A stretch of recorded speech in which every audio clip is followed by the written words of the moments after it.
അവകാശ പോരാട്ടത്തിന്റെ ഓർമ്മ പുതുക്കുമ്പോൾ അവകാശങ്ങൾ ചവിട്ടിമതിച്ചു. പൊന്നാനിയിൽ തൊഴിലുറപ്പ് തൊഴിലാളികൾക്ക് നേരെ ഉദ്യോഗസ്ഥരുടെ ഹുക്ക്. ഇന്ന് മെയ് ദിനമാണ്. ലോക തൊഴിലാളികളുടെ അവകാശ സംരക്ഷണ ദിനം. തൊഴിലാളികളുടെ അവകാശങ്ങൾ സംരക്ഷിക്കാനായി നടത്തിയ വലിയ പോരാട്ടത്തിന്റെ ഓർമ്മ പുതുക്കുന്ന ഈ ദിവസത്തിൽ സർക്കാർ, സ്വകാര്യ സ്ഥാപനങ്ങൾ ഉൾപ്പെടെ അവകാശ ദിനാചരണത്തിന്റെ ഭാഗമായി അവധിയിലാണ്. അവശ്യ സർവീസുകളിൽ ഉൾപ്പെട്ട പത്രസ്ഥാപനങ്ങൾക്കുൾപ്പെടെ അവധി നൽകുന്ന ദിവസമാണ് മെയ് 1. പക്ഷേ ഈ ദിവസത്തിന്റെ ആനുകൂല്യവും പറ്റി അവധിയിലിരിക്കുന്ന പൊന്നാനി നഗരസഭയിലെ തൊഴിലുറപ്പ് പദ്ധതി ചുമതലയുള്ള ഏമാന്മാർക്ക് ഇതൊന്നും ബാധകമല്ല. മെയ് ദിന അവധിയിലും തൊഴിലാളികളെ നിർബന്ധിച്ച് തൊഴിലുറപ്പ് തൊഴിലിന് ഇറക്കിയ കാഴ്ചയാണ് മെയ് ദിനത്തിലെങ്ങും പൊന്നാനിയിലുള്ളത്. ചുമതലയുള്ള ജീവനക്കാരൻ മെയ് ദിനത്തിൽ തൊഴിലെടുക്കാൻ തൊഴിലാളികളെ നിർബന്ധിക്കുകയായിരുന്നു.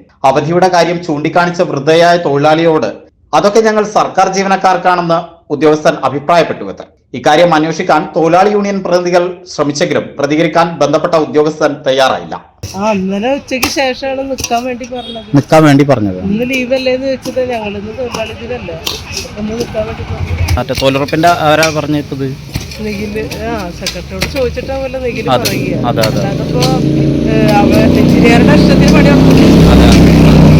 മുനിസിപ്പാലിറ്റിയിൽ അന്വേഷിച്ചിട്ട് പണി നടക്കാനല്ലോ.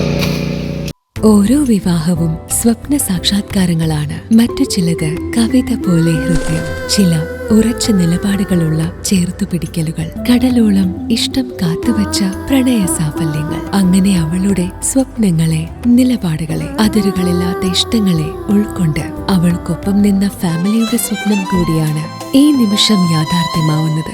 എന്റെ വിവാഹം എനിക്കൊപ്പം ഫാമിലി കണ്ട സ്വപ്നം. എന്റെ ഇഷ്ടങ്ങൾ എന്റെ ഫാമിലിക്ക് അറിയാം. Family wedding centre.